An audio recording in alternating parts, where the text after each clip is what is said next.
Hi, so my name's Jordan. I think some of you I know already, some of you I've worked with in the past, but to everyone else, hello. I'm a dev at Hatch Invest, um, and today I'm going to be talking about over-complicating photos. So basically, this talk's actually about a web app that I've been working on to make sort of viewing and sharing my family photos a lot easier. And yes, I'm going to get into a bit more of why I've decided to build this thing, a bit more about how it works, and I'll go through some things that I've learned along the way and some of the next steps. So first I want to talk about why do I care about photos? Why is it such a big deal for me that I actually want to go and build a whole system for it? Basically, I'm kind of the techie of my family, as I imagine a lot of you probably are as well. And as a result, I've kind of become the sort of de facto photo collector. So if we have a family event or something, I tend to be the one who'll kind of go and collect all the photos, sort of make sure that we've got a good backup of them, just so that no one accidentally deletes them or whatever. And I've also scanned a whole bunch of photos over the years, so yeah, there's a picture there of me scanning a whole pile of photos. Yeah, and I also enjoy learning about all the stories behind the photos. So when I've sort of scanned them in, I sort of sit there with my grandparents or whatever and kind of go through and learn about the stories behind the photos, sort of who's in them, sort of when the photos were taken, all that sort of stuff. So I've actually, really enjoyed kind of going through and learning those things. So I kind of, put all that effort into sort of scanning all these photos, collecting them, and I really wanted a good way to sort of share that with everyone in my family, all the things that I've hoarded over the years. So I guess a good question to anyone who's sort of in tech is kind of just like, why did you decide to build your own thing and not just use one of the many things that are available out there? And it's always like, well, because I don't think any of them solve the problems that I want to solve. So basically, there's lots of great options. I kind of break them down into a few different categories, and I'll go through why I don't think that they kind of work for what I want. So the first is kind of photo services. So I sort of call these are kind of like Google Photos, Apple Photos, Flickr. The general idea with these is you sort of use them as your single source of truth for all of your photos. So you'll kind of maybe upload them from your phone as you take photos. They provide a really nice sort of user experience and can kind of handle really large photo collections. It's all kind of what they're sort of great at. Problem with some of them sometimes is that it can be really hard to get your photos out. So I've personally had battles with Google Photos trying to get all my photos out and in high resolution, and if I've kind of added my own metadata to the photos, that can be a bit of a challenge too, to kind of get it out in a form that's kind of easy. And there's always a risk that they might get shut down or something. So I don't know, that's photo services. Social media platforms are sort of similar. They sort of really great at sort of sharing content. You can kind of put them up on Facebook or Instagram or whatever, but you generally wouldn't do that with all of your photos. I don't think Facebook really appreciates if you sort of drop like 3,000 to 4,000 photos on there. And it's not really designed to be the sort of source of truth of all your photos, so you probably have to store them somewhere else as well. And similar sort of problems. It's hard to get the original photos back out. Sometimes you often get like a sort of downscaled resolution and things. There's also a risk with social media platforms that the platform could get bought by Elon Musk, and then you never know. So I don't know. It's always a risk. There's also sort of the last kind of category, which is what I'd call the file sharing platforms. So these are things like Google Drive, Dropbox, and maybe you've got like a NAS device at home. So these are, I guess, the simplest, I would say, where you're kind of just storing files and folders. It's just kind of what we're used to on our computers with sort of file systems. And to me, they provide the sort of ultimate sort of control of your data. It's really easy to use open source tools and things to sort of back up your photos anywhere you want if they're on one of these services, and pretty easy to sort of share with other people. You can kind of share a photo in Google Drive or Dropbox with someone else. But the cons, I would say, are pretty limited sort of browsing experiences. So sometimes on one of these platforms you might get like a timeline view of all your photos, Other times it's just really just relying on the way you've sort of put them in folders, and if you haven't really organized them in a great way, you're going to sort of struggle to sort of find what you want. It's also kind of hard sometimes, just things that should be simple, like just getting a sort of chronological order of your photos can be really hard when these platforms often aren't designed for sort of photos, so they'll often sort of just do like a file ordering, where, you know, if you've taken some photos on different cameras, they'll have sort of incremental sort of file names, and then, but if you've kind of got photos from two different cameras, you'll notice that you can't really, well, it just sort of shows one camera's worth of photos and the other camera's worth, so it's not really all that useful when you're trying to just sort of see everything in order for an event or something. So yeah, all these platforms, I guess, also have some other issues. One of them is sort of authentication. Often you need a login, and sometimes you might need to have a paid account to sort of use a lot of these platforms. With family members, they kind of need something pretty easy, and I know for my family, just anything that needs a username and password is instantly sort of a bit harder for them to use because they're going to forget the password or they're going to get locked out somehow, so it's trying to keep things as simple as possible. And a lot of the time, most of these won't sort of allow for sort of uncertainty in your photos, so we've got a lot of scanned photos, and often we sort of know the sort of year or maybe a decade or maybe a month, but we often don't know down to the sort of second that the photo is taken. So these platforms, or all of these sort of things, are designed for sort of digital photos where you know the exact precise second a photo was taken, but they don't really allow for that kind of uncertainty that you often have. So one that has kind of got that is Flickr, where you can kind of say, I think, that a photo is like circa a certain year, but it doesn't really do exactly what I was wanting. So I've kind of gone through why I don't like all the current sort of solutions for this. Back in 2017, I did a blog post about this, kind of going through basically what I want. So the key things kind of boil down to three main things. Number one is kind of control over my data. So I've kind of spent all this time kind of collecting these photos and kind of keeping them backed up and keeping them safe and collecting metadata. So I sort of wanted to make sure that I was in control of all that sort of those photos and the metadata, that no service can just kind of shut down without me having a way to sort of back the photos up or sort of, you know, have some way to know that I'm fine. Ease of use was a big one, so I really want something that my family can easily use without having to sort of explain to them how to kind of navigate within Google Drive to sort of find our photos or whatever. So I want something that was just kind of obvious to use and didn't really, just didn't add that extra kind of layer of hardness that kind of meant that no one would just kind of bother using it. And I guess sort of in contrast to the ease of use, I wanted something that could handle complexity as well. So handling large media libraries, multiple family streams. So this is kind of thing where I've got a bunch of photos from sort of, say, my mum's side of the family and my dad's side of the family, maybe, say, photos from around the 60s. It doesn't really make sense to sort of show photos from the 60s from one side of the family next to photos of another family sort of next to it. They're kind of different things, and so it needs sort of enough layers of hierarchy to be able to kind of handle that complexity. There's also this kind of problem of uncertain times that I touched on, so I really want something that can kind of handle that, which is, I know, a bit of a niche requirement, but it was still a requirement that I had for myself. So I've been working on sort of building a solution for this in some form since around 2013. That was kind of when I was sort of starting out at uni. I started with like a PHP website that would sort of link into Flickr and try and like add like a filtering layer on top of Flickr, and for a while even built my own Flickr client.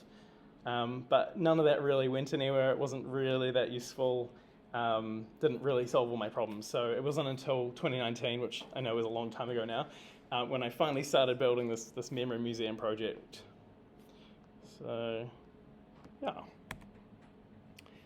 So memory museum, what is it? So the idea is it's basically a display layer for your files and folders. The idea is that your original files are sort of stored elsewhere, and that place remains a source of truth. So For me, it's Google Drive. For others, they might want to store their photos on Dropbox, maybe on Amazon S3, wherever you want to sort of store them. The idea is that Memory Museum is just a way to sort of see them in a nice way. Your metadata is stored in YAML files alongside the original files, which is not really the most user-friendly thing at this stage, but it means for me at the moment I can sit there and build YAML files for now, and one day it can be an automated tool to build them.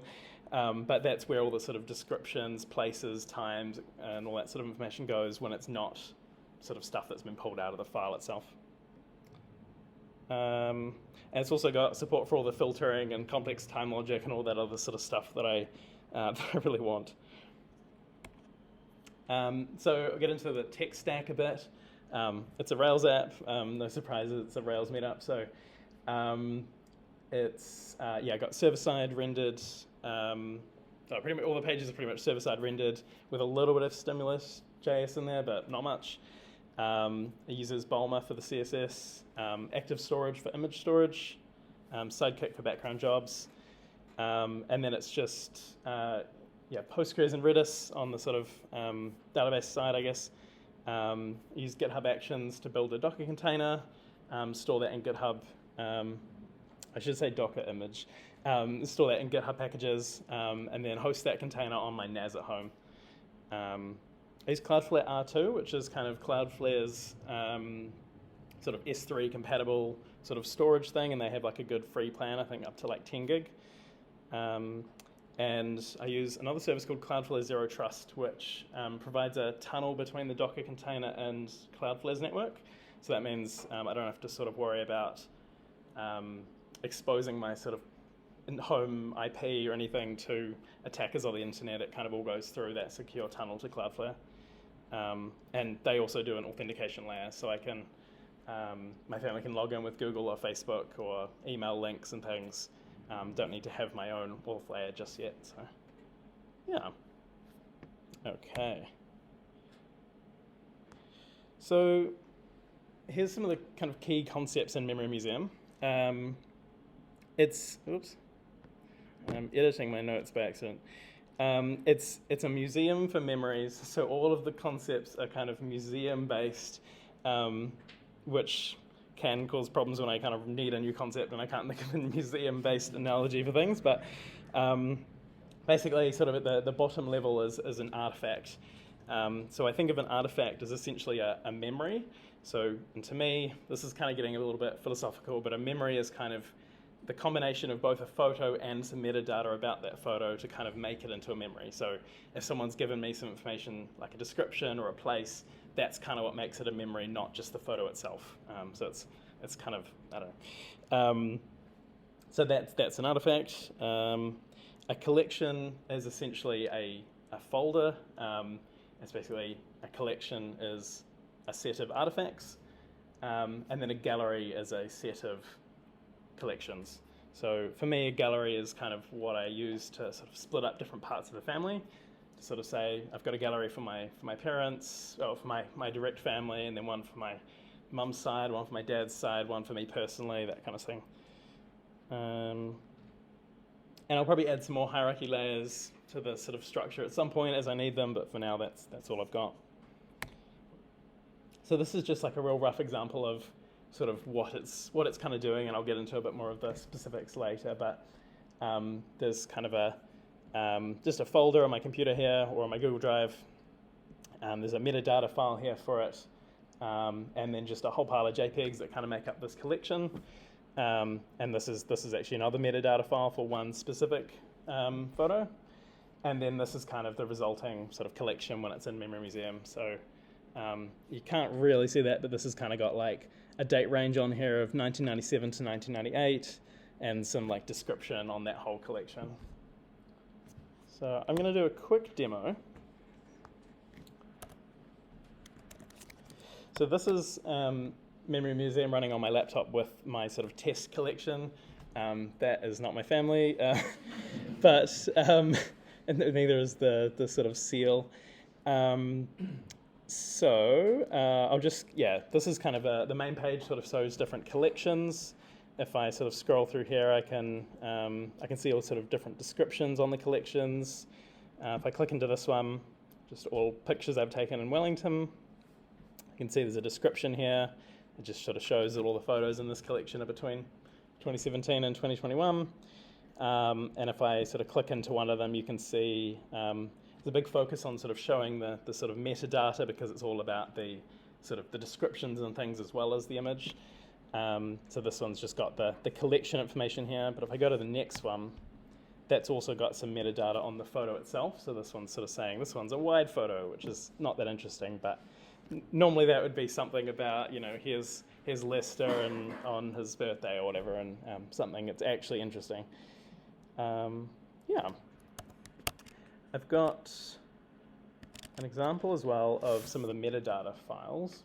So this is another one of my kind of test collections. It'll get bigger when I go into the metadata, but this is just a folder with sort of some images in it, and this kind of collection.memory file. If I open that up, so that's big enough. So this one is just a YAML file, even though it's got that kind of .memory sort of extension on it. This kind of default time thing here means that by default, if you've kind of got anything in this folder, we'll use the unknown time strategy, meaning that it will just kind of assume that assume that we don't know any of the times in this folder, but by default it would use the sort of time that the photo was taken pulled out of the photo. So often I'd use something like this, default time strategy unknown, if I've got a whole bunch of scanned photos and I just want to have, I don't know why something beeped. If I have a bunch of scanned photos and I never want it to use the actual scanned time, because if it was taken in the 60s but scanned in 2012, I don't really care that it was scanned in 2012. So yeah, that's often something I'll set. And then there's a description on this collection, and then it kind of breaks down the different artifacts in the collection. So these file names just kind of link up with the file name of the photos. And this one's sort of setting a description on each of the photos. And then it's setting the time for this one. So there's this strategy and precision type stuff, which is actually optional now, but basically this is saying this photo should just show up as 1972 with a precision of a year. Some of these other ones, like this one, shows up as a single day. So it's kind of saying we don't know when it was taken on that day or in that year, but it's somewhere in that range. This one here kind of is set to the file creation time, so that should show up as the sort of photo from the time that the photo was actually taken from its kind of metadata. And then this one here doesn't have a time set, so it should just use the default for the collection. So I'll just kind of show what that actually looks like in reality.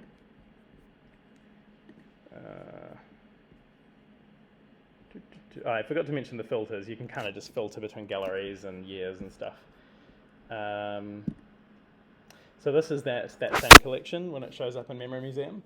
So you can see the time here is showing up as between 1971 and 2021. So even though I haven't set a sort of, or even I set the default time for this collection to being sort of unknown, the idea is it kind of pulls the time from all the artifacts that sit within it. So it kind of just means you don't have to worry about what the metadata of the collection is set to if you don't want. So if I click into these, you can kind of see this one here has got the description I set in the YAML file. It's got sort of specific day as the time here, taken on the 3rd of December 1971, which is clearly not true.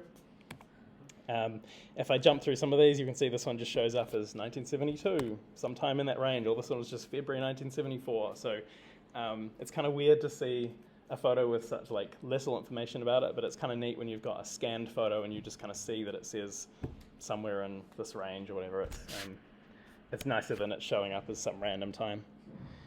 Yeah, I think that's my demo. So I'm going to go through a little bit more of how some of the parts of the system work. So the sort of syncing process is a pretty big part.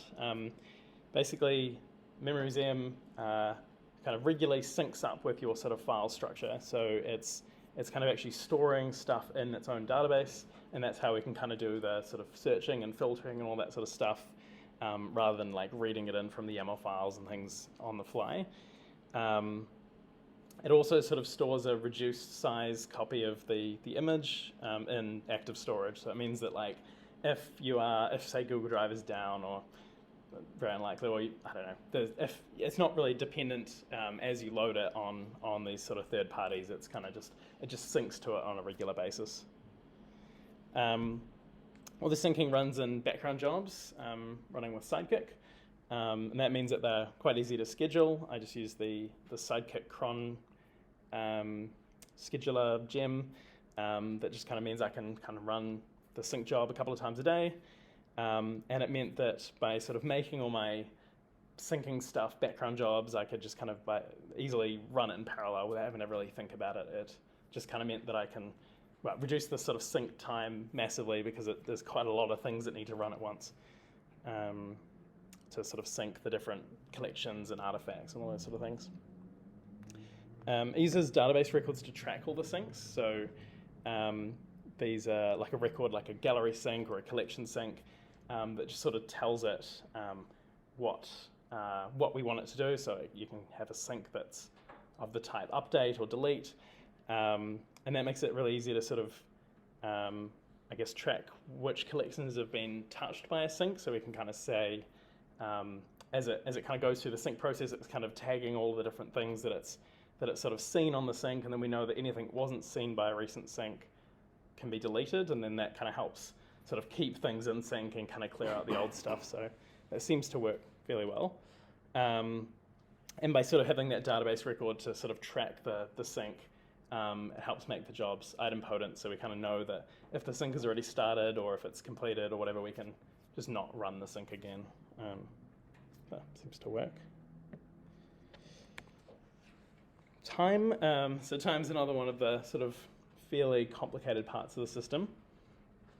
So I mentioned before how there were different time strategies and different ways that it can figure out how time works or how to get the time for a specific artifact or collection. Basically, all the times in the system, whether they're sort of of a specific second or whether they're like a range of dates, a range of years or whatever, they're all this fuzzy time concept that I've come up with, which has caused a lot of complexity, but it means I can do quite a lot. So a fuzzy time is essentially an earliest time, a latest time, so essentially a range of times, and some precision that's used for sort of display purposes. So I'll go through some examples of that. So this is an example of a time that's using the sort of single override strategy with a precision of year, and the year is 1991. So internally that would kind of be stored as this range of dates, just standard sort of Ruby dates from 1st of January 1991 to the 31st of December 1991, but it will be displayed as just 1991 using that precision. And so that means that if you are looking for a photo that could have happened in February 1991, this one will kind of pop up within that range, meaning that it's, because it's kind of like with this fuzzy time, we're sort of saying it happened sometime in this range, but we don't know when. So, but it does kind of complicate things, and you can't say one time that something happened. It's more of a range of times that it could have happened. Similar with this other strategy called a range override. This one's got a precision of a month. So we're saying it's somewhere between February 1991 to April 93. And again, that's sort of able to be represented in this way, and using the precision of a month that knows how to just display it as February 1991 to April 1993. It took me a long time to figure that out originally. Where's my notes? So yeah, there's a lot of cool things I still want to build, and a lot of things that will take a lot of time, I'm sure. So the first big one is authorization. So currently I've kind of got a layer of authentication that's provided by Cloudflare, so only my family can log in. The problem is everyone can see everything at the moment, so there's a lot of my personal photos I don't really want to put in there because it means that everyone in my family will be able to see it. So yeah, I want to have some sort of authorization layer to sort of be able to control who can see what. I want to actually integrate with cloud services properly, so a kind of a bit of a secret is that it doesn't actually link into Google Drive or Dropbox or anything yet. It's just because it's all sort of stored on my NAS, and my NAS syncs with those cloud storage servers. I can just kind of pick it up from a local file. So I think it'd be nice to actually link in with Google Drive. Then I can kind of maybe get events or something when a file changes and know that I should kick off a sync. But for now, this meant I could get started quicker, so it worked. More filter options would be great. Support for playing video. And I'm looking at either maybe trying to commercialize it or open source it. It's a pretty niche thing, but I'm thinking there might be some other people who have similar dilemmas and similar very complex requirements, but we'll see. If I can't commercialize it, I'll open source it, but yeah, we'll see. So a few learnings. I think the main one is, or the first one is to start simple. So I found that by default my brain goes to kind of overcomplicate everything. I mean, that's kind of what the talk was about. But often the sort of really naive approach or the sort of eventually consistent way of doing something was all I actually needed. So an example is there was that thing where when you're showing a collection, you see the time of the collection kind of comes from the artifacts within it. And I was kind of thinking, how do I make that, like how am I going to make that work? Like it's a background job that's kind of updating all the artifacts. Like I could update the collection time when the artifact changes, but then if there's like 1,000 photos in there, that's going to try and update it like 1,000 times, or I could queue up a job, or I don't know. And it was just all this stuff that I was trying to think about, and it was just like, just have a job that runs every 10 minutes and just redoes them all. And it was all I needed, and I don't have to worry about how to avoid it redoing too much work and things. It was just start really simple. It'll update every 10 minutes. It's fine. On a similar note, define a minimum viable product. For so long, I had all these ideas, and the list of ideas and things I wanted to build kind of kept growing, that it made it almost too daunting to kind of work on anything because it wasn't the ultimate goal that I wanted. And it was always like, oh, I'll get it ready for ship to my family at some point. But finally I sort of said, no, actually this is the set of features it needs. We only need these sort of filtering options. And that made it a lot easier to actually get it over the line and actually ship those features. And now I can add all those other things. So yeah, when I get around to it, which we'll see. There's also, write documentation. So some of the parts of the system are quite complicated, especially a lot of that time stuff. And so when I'd maybe have 6 months where I wasn't working on the project, I'd come back to it and I'd start rewriting all the time stuff because I'd go, this makes no sense. And then I'd kind of realize that actually it did make sense and there's a reason why I did it that way and things. So I think by having documentation, I was able to sort of come back to it and go, oh, actually this is pretty cool. And like every time I'd be like, oh, that is a really good idea. Well, hopefully that's what I think it was a good idea. And it just, made it easier to kind of come back to those quite complex concepts. So even if it's just a personal project, I think documentation still makes sense. That is me. So any questions? Did you, I'm sure you have, because it seems like you've considered everything, but did you consider adding like a search to be able to search for like keywords and things in your metadata? Yeah, I had that originally. I think and it does still, I think, work. It's just that, I hid it from the UI because it was annoying when the filter kind of, I wanted something really simple for the filter where you just click and it like filters, and I was like, oh, but I don't want to have like a search box. So it's really annoying that it doesn't have like a keyword search. So I need to add that back in. But that's one of the things that I should have put on my list of next things. Me? I really love the current attention you put into doing the metadata and really thinking about, okay, what's the actual model, what are the fields and the attributes, and how does it all line together? Have you looked at how some actual musea and digital archives do that kind of stuff to use as inspiration? Because it might be something to look into. Yeah, no, I haven't yet. It's a good idea though. It's kind of, because there's obviously a lot of people who do this even for a job, right? It's just like this whole job's about archiving stuff, and it's a good idea. I should actually see what they do, and maybe there's some standardized formats out there, and instead of these just random YAML files. There's at least 14 different standards. I'm sure there are. I'll imagine another one. Sorry. How much does all this cost right now? What do you mean, like to run it, or? Yeah, like the hosting and the services that you're using. At the moment, because it's just on my NAS at home and I'm using the free tier of Cloudflare, it's free other than the domain name that I bought. I didn't really need to do that because I have too many domain names already. So yeah, so far, well, it's costing me a lot of time. But yeah, the actual hosting is free because it's on my home server. The Cloudflare authorization layer is free? free? That's actually free as well, up to I think 50 users. So it's not practical for commercializing it, but I've got less than 50 people in my family, so it's kind of like that was good enough. And you've kind of got their branded pages and things, which are a bit confusing. So it's like it's not ideal forever, but yeah, like for people to get this weird Cloudflare login page, but it did it for now, and it meant I could ship it out to the family, which was important. Yeah. Hey? I like what you're doing. It's pretty cool. I had a question around the con job you're running and the. If I interpret it right, you're basically making thumbnails on the fly every 10 minutes. The one that was happening every 10 minutes was was actually updating the times. So that was just kind of looking at the times of the collections would look at the sort of range that the artifacts within that collection kind of cover. So that was like to show like the 2017 to 2021 time range for the collection there. But yeah, the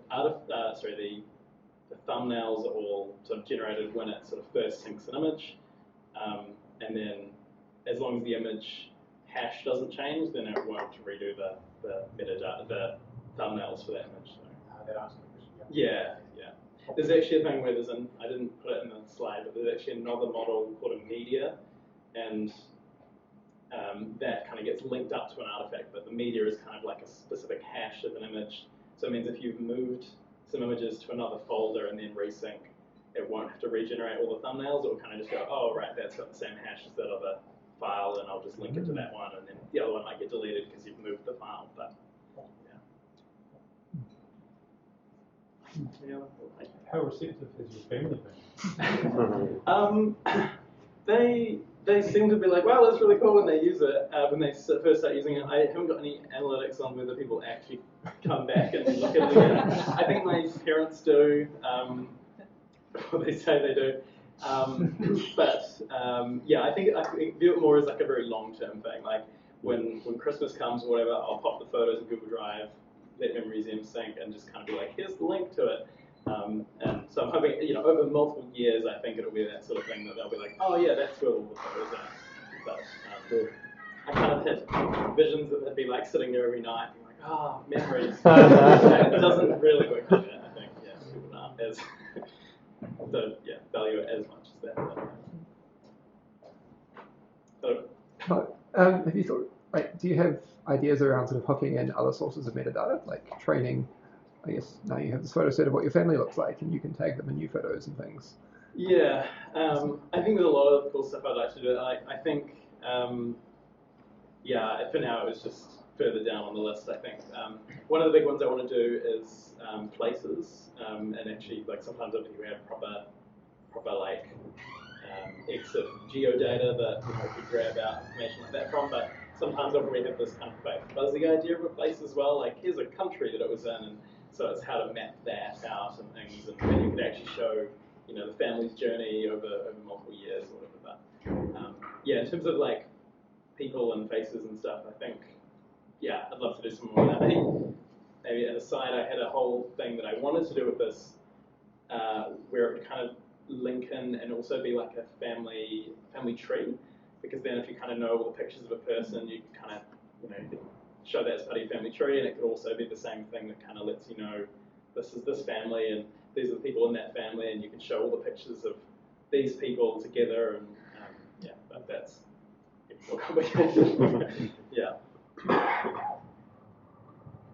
Any other questions? Cool. Thank you.